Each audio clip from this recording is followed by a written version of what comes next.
Olá, queridas irmãs, queridos irmãos. Estamos iniciando mais um programa, O Espírito da Letra, analisando a obra de André Luiz. Você está nos acompanhando no comecinho do livro e hoje nós estaremos falando sobre o Centro de Mensageiros.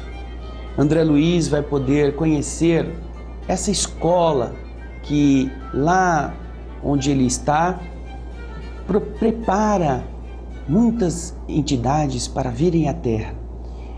É uma excelente ocasião de entendermos como funcionam esses mecanismos que dão ao ser humano condições de estarem no mundo com o cumprimento de tarefas.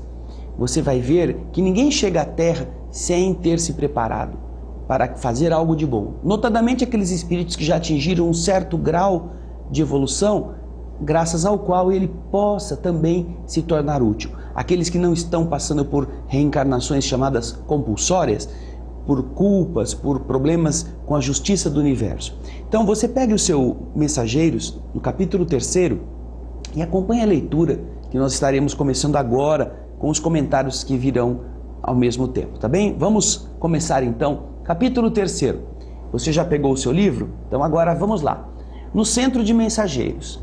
No dia seguinte, após ouvir longas ponderações da minha amiga Narcisa, diz André, demandei e fui até o Centro de Mensageiros no Ministério da Comunicação.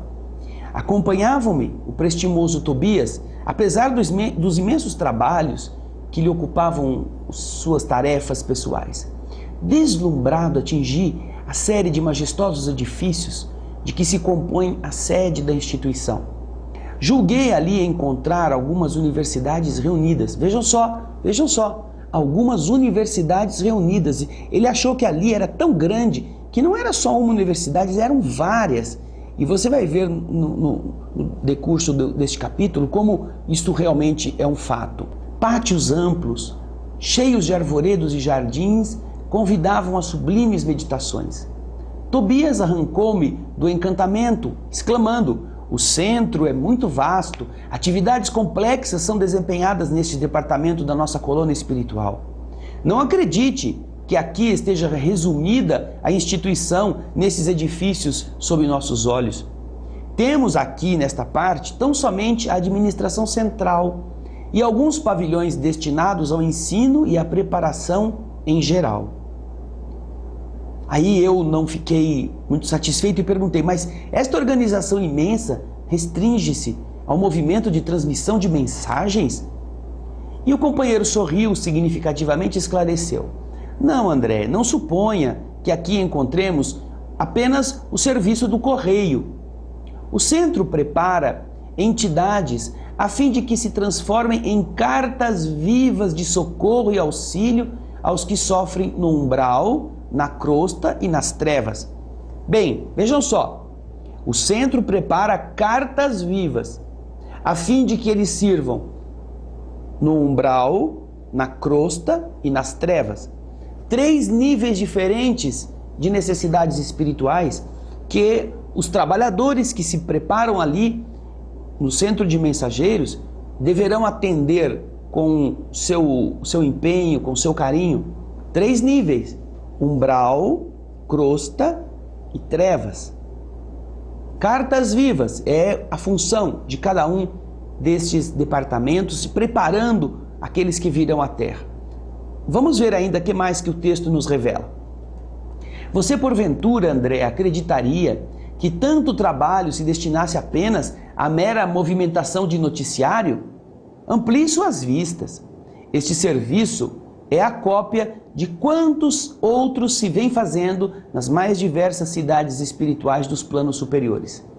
Preparam-se aqui numerosos companheiros para a difusão de esperanças e consolos, instruções e avisos nos diversos setores da evolução planetária. Não estou me referindo somente a emissários invisíveis, a espíritos. Organizamos turmas compactas de aprendizes para a reencarnação. Médiuns e doutrinadores saem daqui a centenas todos os anos. Tarefeiros do conforto espiritual encaminham-se para os círculos carnais em quantidade considerável, habilitados pelo nosso Centro de Mensageiros. O quê? O que você está me dizendo? Perguntou André, surpreso. Segundo seus informes, os trabalhos de esclarecimento espiritual devem estar então muitíssimo adiantados no mundo. Né? O André pondera isto.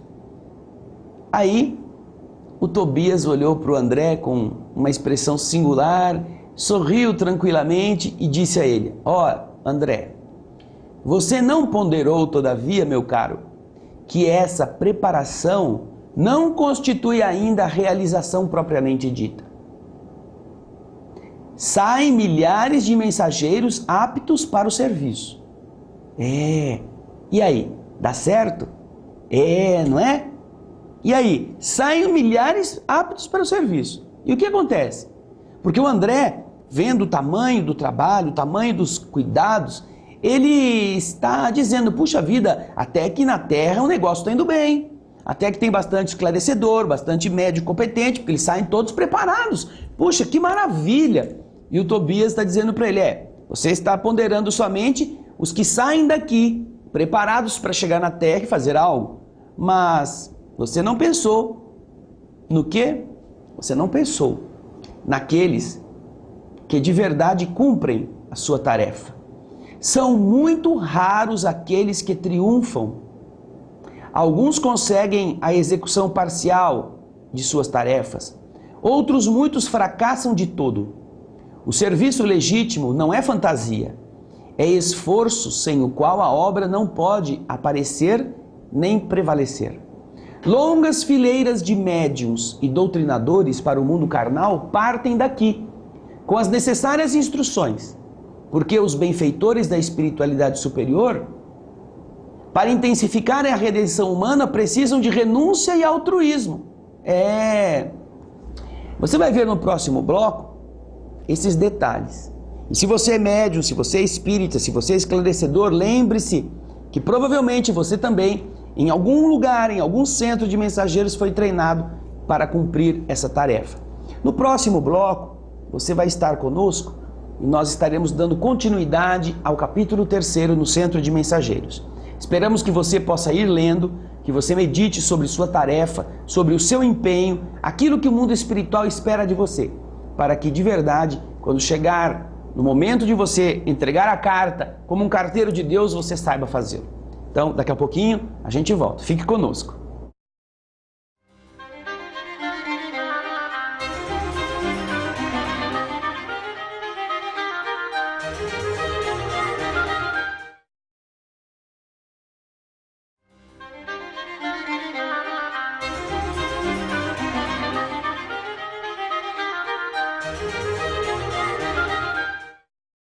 Estamos de volta com o estudo do livro Os Mensageiros, no programa O Espírito da Letra. Hoje o capítulo 3º no Centro de Mensageiros. Vocês viram que André Luiz está sendo informado que naquele centro são modelados espíritos não apenas para atuarem como mensageiros no plano espiritual, mas também espíritos que vão renascer para exercer tarefas específicas na difusão da doutrina espírita, na consolação das aflições, como médiuns, como esclarecedores, dialogadores, dirigentes. E nós estamos vendo que o espírito Tobias está lhe dizendo que apesar de muitos saírem centenas de espíritos todos os anos, quão poucos voltam para fazer as coisas funcionarem na Terra, quão poucos retornam ao plano espiritual com tudo realmente cumprido. Vamos acompanhar o texto, vamos lá. Diz Tobias: longas fileiras de médiuns e doutrinadores partem para o mundo carnal daqui, com as necessárias instruções, porque os benfeitores da espiritualidade superior, para intensificarem a redenção, para melhorarem a evolução humana, precisam de renúncia e de altruísmo. Quando os mensageiros se esquecem do espírito missionário e da dedicação aos semelhantes, costumam transformar-se em instrumentos inúteis. Há médiuns e mediunidades, doutrinadores e doutrina, como existem a enxada e os trabalhadores.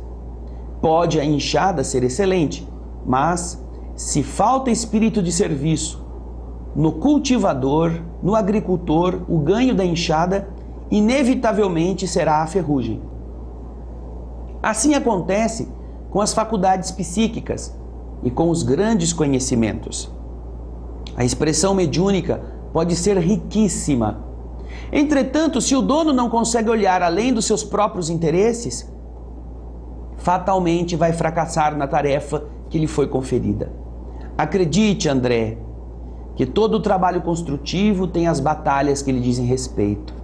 São muito escassos os servidores que toleram as dificuldades e os imprevistos infelizes das linhas de frente. Esmagadora percentagem permanece à distância do fogo forte.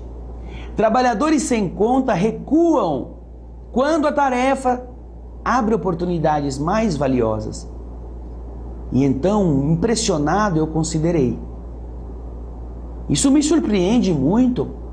Não supunha fossem preparados aqui determinados mensageiros para a vida da carne. Ah, meu amigo, falou Tobias sorridente, poderia você admitir que as obras do bem estivessem circunscritas a simples operações automáticas? Nossa visão na Terra costuma viciar-se nos círculos dos cultos externos das religiões formais, na atividade da fé. Cremos por lá resolver todos os problemas pela atitude suplicante. Entretanto, o ajoelhar não soluciona questões fundamentais do espírito, nem a mera adoração a Deus constitui a máxima, a maior edificação. Em verdade, todo ato de humildade e amor é respeitável e santo, e sem dúvida, o Senhor nos concederá suas bênçãos. No entanto, é indispensável considerar que a manutenção e limpeza do vaso é necessário para recolher essas bênçãos. E isso é dever que nos assiste. Não preparamos neste centro, portanto, simples carteiros, simples pessoas que vão ser os que vão postar mensagens, mas espíritos que se transformem em cartas vivas de Jesus para a humanidade encarnada. Pelo menos, este é o programa da nossa administração espiritual. André ficou impressionado com aquilo. E se você observar nos comentários de Tobias, você verá que todos vão para a Terra preparados, mas é o interesse pessoal, a busca de conforto, é a falta de disposição para a humildade, para a renúncia, para a abnegação, que fazem com que a maioria perca a oportunidade que lhe fora concedida a pedido dele, segundo suas necessidades. Aí chegam na Terra e querem descansar, querem trabalhar só de vez em quando. Não, eu também tenho direitos, eu também tenho os meus problemas, eu também tenho as minhas buscas pessoais, os meus sonhos, esquecendo de que ele é um carteiro de Deus. Veio à Terra com essa tarefa. E é exatamente o que o Tobias está alertando o André. E o André ficou assim estarrecido. Diz ele no texto, vejam lá: calei emocionado, ponderando a grandeza dos ensinamentos. Meu companheiro, após longa pausa, prosseguiu observando: raros triunfam, porque quase todos estamos ainda ligados a extenso, a vasto pretérito de erros criminosos que nos deformaram a personalidade. Em cada novo ciclo de empreendimentos carnais, acreditamos muito mais em nossas tendências inferiores do passado do que nas possibilidades divinas do presente, complicando sempre o futuro. É desse modo que prosseguimos por lá, André, agarrados ao mal e esquecidos do bem, chegando por vezes ao disparate de interpretar dificuldades como punições, quando todo obstáculo traduz oportunidade verdadeiramente preciosa àqueles que já tenham olhos de ver. Quando chegamos na Terra, surgem problemas e nós achamos que aquilo são obstáculos intransponíveis, quando na verdade são excelentes oportunidades de servir, de aprender com a dificuldade, de colocar em prática a vontade, o exercício do querer, que é fundamental para que a obra divina possa se concretizar. Interessante, não é? Você está vendo quantas coisas André Luiz está descobrindo, e nós também, percebendo que o mundo espiritual está sempre atento, fazendo o melhor que pode, construindo as esperanças no caminho das pessoas, dando a cada um munição, abastecimento, tudo aquilo que é necessário para que quando ele voltar para a Terra ele acerte. Então estes conceitos são muito ricos e quando você que nos assiste, quando você estiver enfrentando problemas, lembre-se que esses problemas têm a finalidade de burilá-lo, de torná-lo mais forte, mais resistente, como o cadinho que recebe o aço ou o ferro em altas temperaturas para que ele se transforme em aço. Nós vamos para o nosso intervalo. Você vai lendo, hein? Não vai fugindo não. Vai lendo o capítulo e daqui a pouquinho voltamos para o nosso último bloco, quando teremos o encerramento daquelas observações que André Luiz faz no Centro de Mensageiros, no capítulo 3º deste livro tão instrutivo. Não se esqueça, vá lendo os capítulos anteriores e cada semana a gente anda um pouquinho para frente e você anda com a gente. Daqui a pouquinho estamos de volta.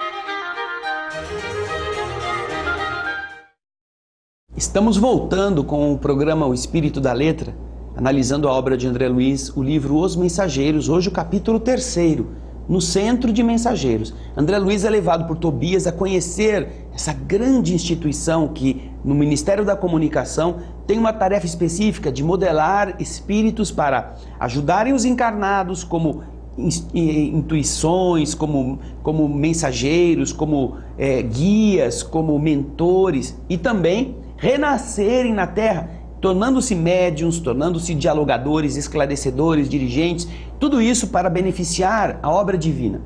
Mas estamos vendo que apesar de todo esse empenho do mundo invisível, quem é que cumpre sua tarefa? Quase ninguém. Pouquíssimos de nós realmente queremos isso como atividade de benemerência, de idealismo. E agora vamos ler o capítulo final, na parte final deste capítulo, as últimas observações de André Luiz e Tobias. Acompanhe com o texto, assim você vai também marcando, anotando, fazendo as suas anotações que são muito importantes. Era necessário então, como disse o Tobias, que todos realmente pudessem ter olhos de ver, para que entendessem o tamanho das atividades. Mas a essa altura, conta o André, alcançamos enorme recinto. Centenas de entidades entravam no vasto edifício, cujas escadarias nós subimos em animada conversação. Os aspectos do maravilhoso átrio, da maravilhosa entrada, impressionavam pela imponência e pela beleza. Espécies de flores, até então desconhecidas para mim, adornavam as colunas, espalhando cores variadas, cores vivas e um perfume delicioso. Quebrando-me o encantamento, Tobias explicou. As diversas turmas de aprendizes agora encaminham-se para as aulas. Procuremos Aniceto no departamento de instrutores. Então, atravessamos galerias vastíssimas, sempre defrontados por verdadeiras multidões de entidades que buscavam as aulas, em palestras vibrantes. Em pequeno grupo que parecia manter uma conversação muito discreta, encontramos Aniceto, o generoso amigo da véspera, que nos abraçou sorridente e calmo. E então ele disse: muito bem, eu esperava um novo aluno desde a manhãzinha. E em virtude de Tobias precisar se afastar, porque tinha muitas coisas a fazer, o nobre instrutor explicou: daqui por diante, Tobias, André ficará aos meus cuidados. Volte tranquilo. Despedi-me do companheiro comovidamente. E notando o meu natural acanhamento, Aniceto determinou a um auxiliar do serviço: chame o Vicente em meu nome, por favor. E voltando-se para mim, ele esclareceu: até agora, André, Vicente é meu único aprendiz médico. Vocês ficarão juntos em vista da afinidade da profissão. E não haviam decorrido 3 minutos e tínhamos Vicente diante de nós. E então Aniceto lhe disse: Vicente, André Luiz é nosso novo colaborador. Foi também médico nas esferas carnais. Creio, portanto, que os dois, você e ele, se encontrarão à vontade, compartilhando a mesma experiência. O interpelado abraçou-me, demonstrando extrema generosidade e, após me encorajar com belas palavras de estímulo, perguntou ao nosso orientador: quando deveremos procurá-lo para os estudos de hoje?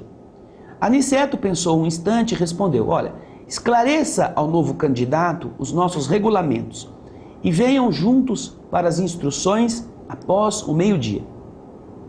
E aí termina o capítulo 3. Regulamentos. Esclareça o candidato quanto aos nossos regulamentos, como funcionamos, quais são as normas que devemos observar. E isto André Luiz vai encontrar na companhia do Vicente, outro médico, para que junto com Aniceto e mais uma equipe, todos possam começar as suas experiências no aprendizado do Centro de Mensageiros. Vocês viram então como um grande volume de espíritos está buscando aprender. Você fica parado em casa, se abanando, você fica aí sem fazer nada, jogando o seu tempo fora, assistindo televisão, jogando videogame, brincando de coisas que não te instruem, que não te fazem nada. Vejam multidões, depois do corpo físico morrer, estudando, querendo, sabendo da necessidade de melhorar através do aprendizado. Então, aproveite o seu tempo agora, porque o seu tempo, agora ou depois, ele está sempre a seu benefício para aquilo que você pode fazer de bom e será sempre o seu acusador pelo tempo que você não observou, por aquilo que você jogou fora. Não venha na terra matar o tempo, porque se você matá-lo, quem estará sendo assassinado de verdade é você, como um espírito que deveria estar trabalhando a seu próprio benefício, mas está descansando inutilmente. Você viu, todos nós precisamos de esforço. Tudo aquilo que o Tobias estava dizendo aplica-se a cada um de nós. Se você está assistindo um programa como este, um programa espírita, é porque você tem inclinações para essa noção da espiritualidade, essa noção da responsabilidade para com a construção do mundo melhor.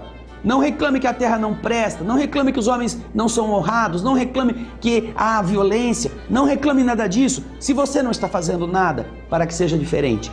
Porque tudo isso é um chamamento. Todas as coisas ruins que estão acontecendo são um apelo a nós que estamos querendo mudar a terra para que façamos alguma coisa.